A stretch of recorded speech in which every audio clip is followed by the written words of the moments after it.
a todos los que estáis acompañándonos y los que nos acompañarán, porque cada vez hay más gente que se inscribe y se registra para después poder acceder a los vídeos, pero bueno, que también para nosotros es muy interesante cuando existe este on-live entre los que queremos aportar información, documentación y opiniones sobre temas, y aquellos que también participáis en las sesiones, ¿no?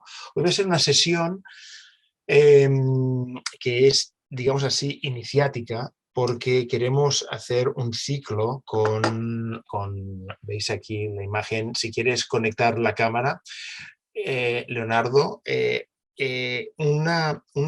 serían como 3 sesiones en las que queremos desarrollar, analizar lo que significa la estandarización del BIM, lo que significa poder utilizar la ISO 19650 y el hecho de cómo convertirlo en una ley, en un mandato, en algo que una municipalidad, un gobierno local, un gobierno regional, un gobierno nacional podría requerir para poder crear sus proyectos y sus construcciones, ¿no? El tema es tan amplio, de hecho hay 5 documentos ISOs de la 19.650, que si hablamos así es como algo muy técnico, pero para entendernos de forma fácil para aquellos que no tengáis este seguimiento del mundo BIM, se trata de la ISO 19.650, que la traducimos como la ISO del BIM. En este sentido, quien nos acompaña, que es ingeniero Leonardo Mata, hizo esta Biblia, digamos así, es este libro sobre la gerencia de la construcción con proyectos de obra con BIM, en el que ya se empieza a vislumbrar el interés de estos temas, ¿no? Y la necesidad de abordar estos temas de una forma distinta, ¿no?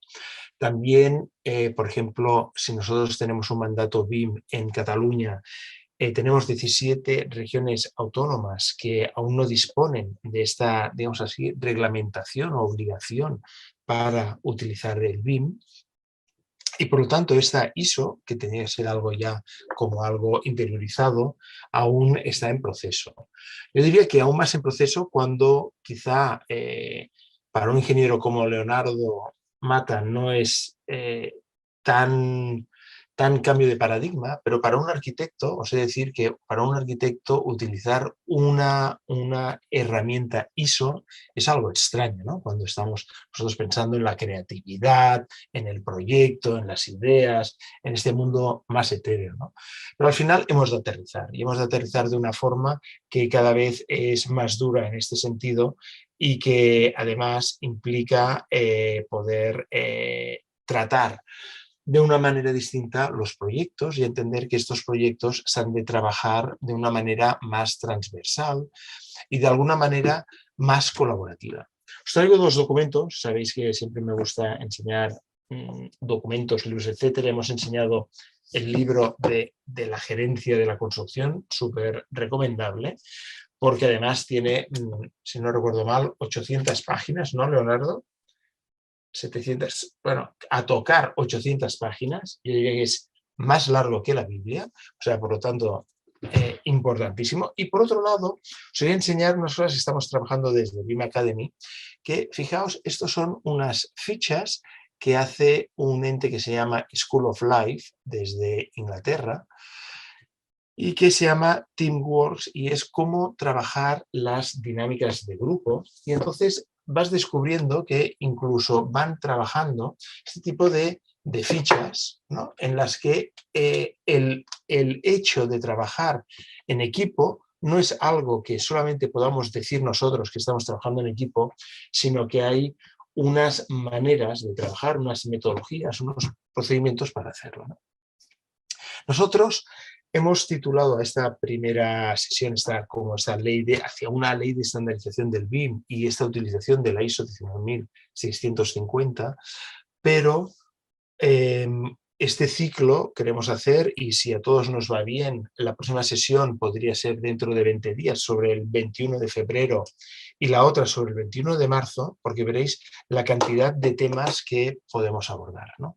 Y ahora paso a poder compartir mi pantalla en un momento para que podáis ver cuál es mi punto de vista, que será diferente del punto de vista seguro de, de Leonardo, pero que me gustaría muchísimo enseñaros.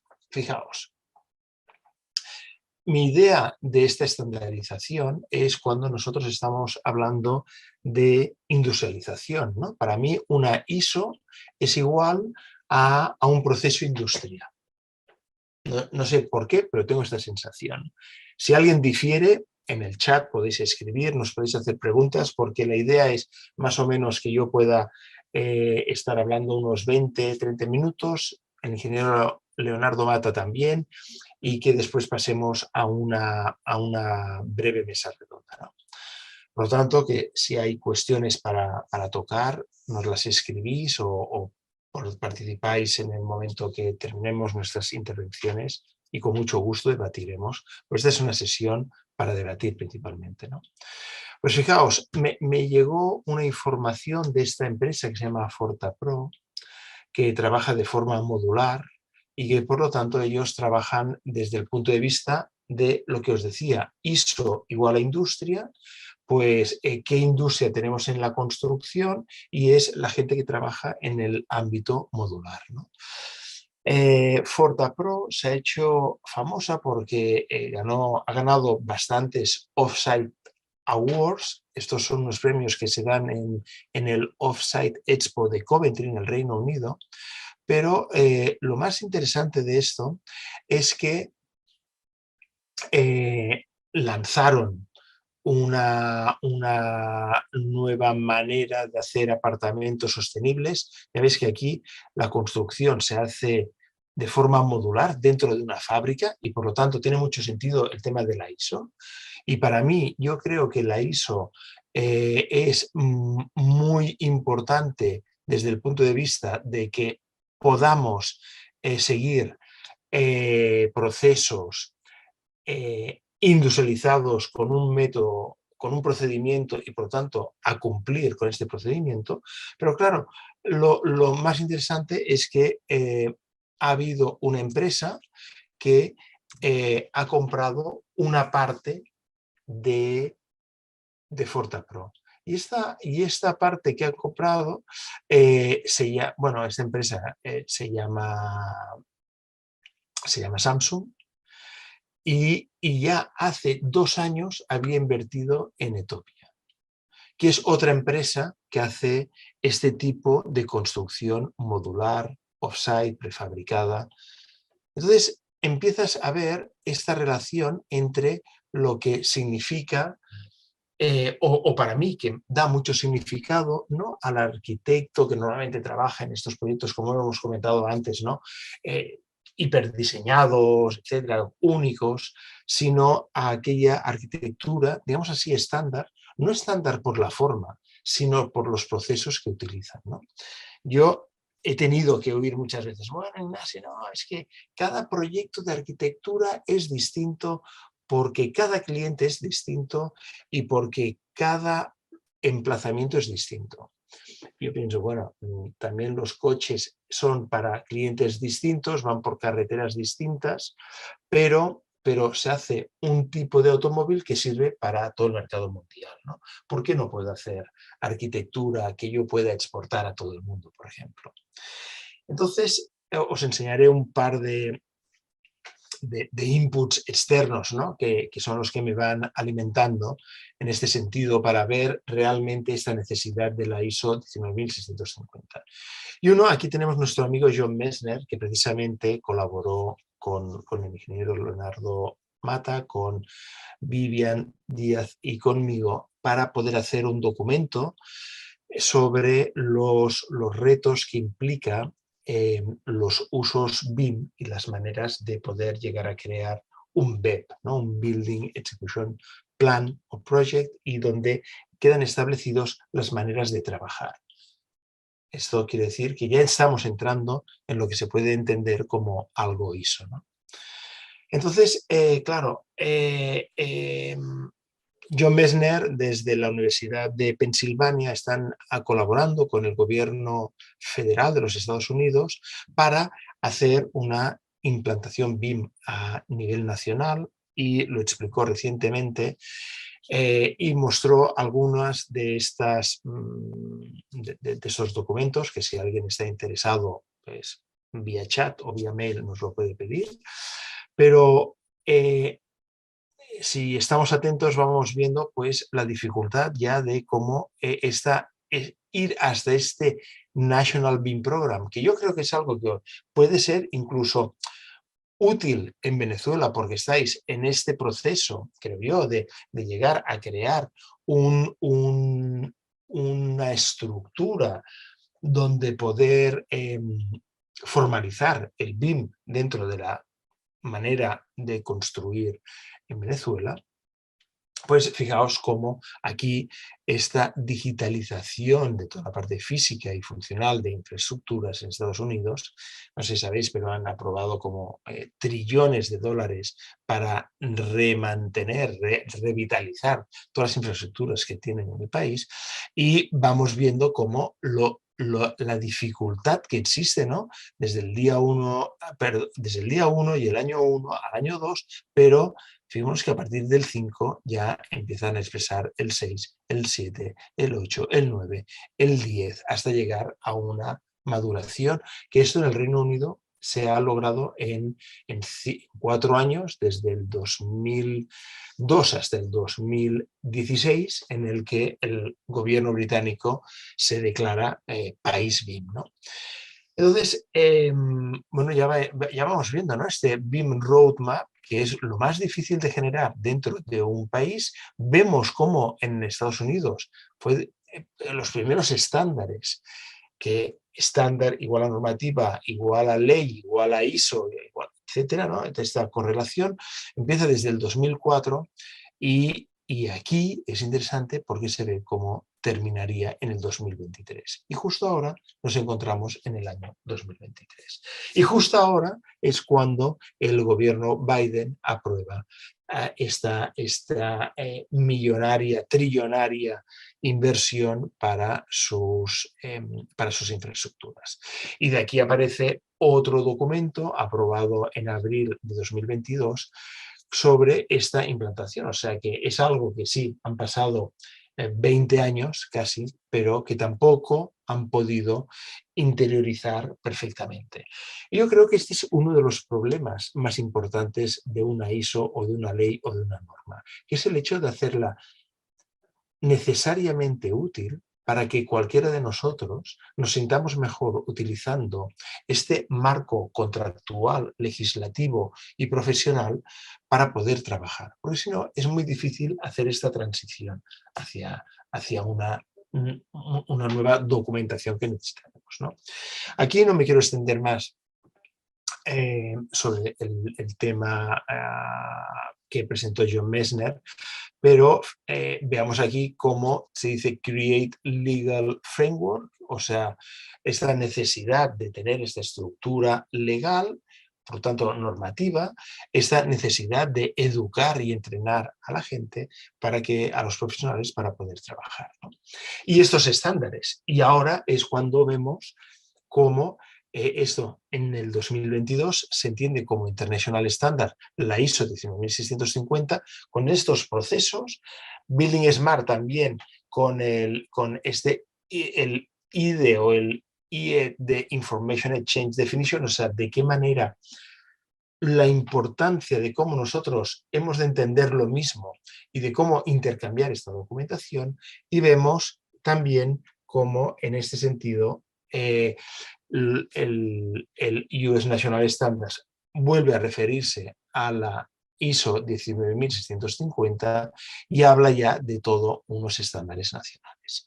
Esto vuelve a crearse un nuevo documento y con un nuevo trámite temporal que vuelve a suponer pues 7, 8 años más de trabajo.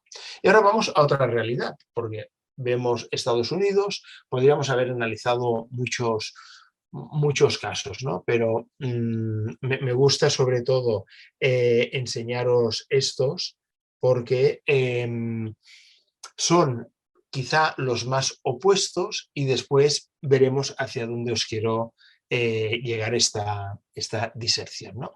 Y este es Moses Itarrola, que desde, si no recuerdo mal, desde Nigeria, presentó cuál es el estado del BIM en África. Y podemos pensar, bueno, en África pues pueden estar muy retrasados, etcétera, poca documentación, pero bueno, ya empiezan a hacerse sus propios African BIM Reports, empiezan a trabajar conceptos como el BIM en el 2030, o sea, en el 2030 ya vemos que hemos de cumplir los Objetivos de Desarrollo Sostenible, los ODS de la ONU, hemos de cumplir todos estos temas, ¿no? Y entonces, para este cumplimiento vemos esta necesidad de esta transición digital. Esta transición digital, hacerlo vía leyes, es lo más complicado que nos podemos imaginar, ¿no? Es muy interesante el hecho de que con estas documentaciones ya podemos crear un estado del arte, o sea, entender qué significa en nuestros propios países, en este caso en todo un continente, me parece que son 35 países distintos en África, pero ya poder llegar a través de encuestas, ir determinando cuánta gente está utilizando una serie de usos o procedimientos, y vemos también cómo se refieren a la ISO 19650 y vemos cómo el 2,48% lo está utilizando y la gran mayoría no está utilizando ningún proceso. Entonces, claro, en los challenges, en los retos que han de afrontar en África, como en el resto del mundo, veis que es el Missing Regulatory Framework. O sea, no hay unos marcos de trabajo en el que entre todos podamos convenir la manera en que hemos de entregar nuestros proyectos, de qué manera se han de licitar nuestros proyectos y obras, de qué manera estos datos que nosotros estamos creando se han de convertir en algo útil para aquella persona que ha de hacer el facility management, el mantenimiento, la operación, la operatividad de un espacio, una infraestructura después de ser entregada, ¿no? El tema es complejo. Y esto McKinsey en sus reports siempre lo van recordando, ¿no? Esta necesidad de la transición digital y estos impedimentos que tenemos, digamos así, en uno de los sectores más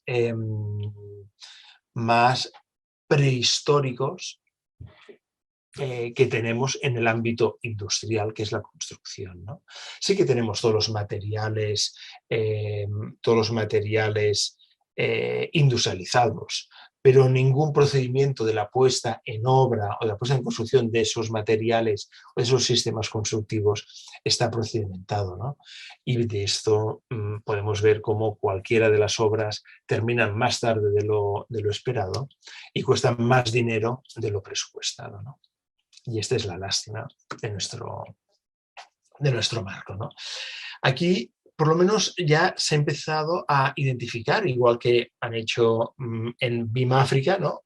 Cuál es este ecosistema que necesitamos de software y de hardware para este marco operacional, ¿no? Y es interesante cómo crean una constelación Digital Twins, una constelación 3D Printing, que para mí esta constelación no está muy bien seleccionada, digámoslo así, porque el 3D Printing con modularización y robotics, pues bueno, tiene relación, pero se puede entender de forma distanciada. Otra constelación de inteligencia artificial y otra del supply chain, o sea, la cadena de valor y la cadena de trabajo en un proceso de un proyecto y de una obra. Que este yo diría que es el que necesitaría principalmente también el máximo de ISO 19650, ¿no? Aquí veis, digamos así, listados todo lo que de la digital collaboration que os enseñaba antes, ¿no? Esta necesidad de empezar a entender el trabajo en equipo y la colaboración de una manera distinta a lo que hacemos ahora, y todo lo que se puede obtener con software y con hardware en este momento de construcción 4.0. En paralelo, el clúster de edificación en España acaba de lanzar un esquema de un contrato colaborativo. Otra vez, fijaos, coincidencias, coincidencias, colaboración y trabajo en equipo. Y además, otra vez relacionado con el libro de Leonardo Matta, que después nos explicará, ¿no? Pero esta necesidad de gerenciamiento de estos procesos. Y por lo tanto, en un esquema de contrato colaborativo es lo inicial para poder llegar a hacer algo como lo que vemos aquí, ¿no? Estos son las 30.000 piezas que tiene un Fórmula 1. O sea, un automóvil Fórmula 1 dispone de 30.000 piezas distintas. Y esto, que ha sido objeto de una exposición, es tan interesante como para poder analizar si yo preguntara, porque a veces lo pregunto, a arquitectos técnicos y consultores, oye, ¿cuántas piezas distintas hay en una vivienda? Nunca me lo saben contestar, ¿no? O sea, no tenemos esto que vemos aquí como el material spec, la especificación de todo lo que vamos a utilizar durante, y que se ha pensado desde el mundo del diseño y que vamos a tener que de alguna manera manufacturar y se va a convertir en un objeto construido. Esto aquí vemos un nuevo concepto que es el DFMA, que es el Design for Manufacturing and Assembly. O sea que ya no estamos diseñando solamente para construir, sino también para ensamblar, algo que ya nos pide los ODS, esta circularidad de la economía, ¿no? Y en esta Digital Transformation vemos como otros operadores, en este caso Nokia, pero recordad que era quien había comprado parte de Fortapro, de aquella empresa en Estonia, pues era Samsung. Entonces, ¿por qué? ¿Por qué empiezan a haber estas operaciones de estas empresas comprando o introduciéndose en el mundo de la construcción? Y sobre todo es porque hay esa necesidad de la digitalización, y la digitalización pasa principalmente por la utilización de un móvil o de un ordenador. Digamos que esto ya es casi un ordenador, por no decir que a veces la capacidad de estos aparatos celulares es superior al ordenador que estoy utilizando ahora. Pero me gustaría terminar estos últimos 5 minutos con este documento. Se llama Digital Asset Policy y lo hacen en la otra punta, en las antípodas de España, que es Australia. ¿Y quién lo hace? El estado de Victoria.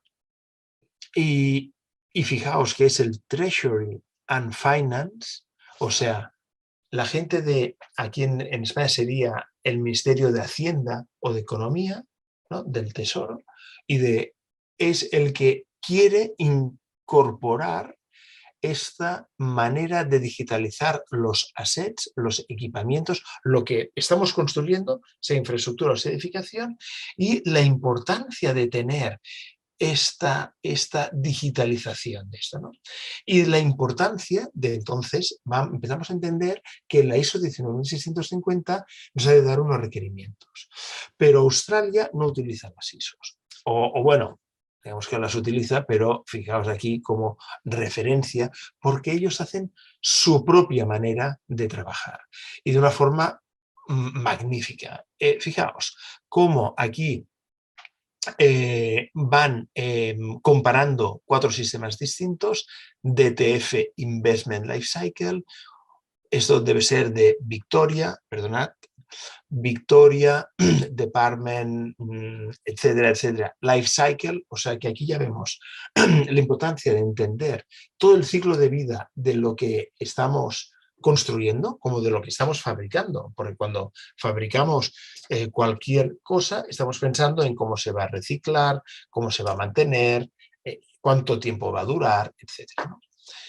Vemos que hay una referencia a la ISO 19650 y ellos ya empiezan a trabajar antes de los procesos de cualquiera de estas normativas o de estas maneras de pensar en el proceso consultivo, ¿no?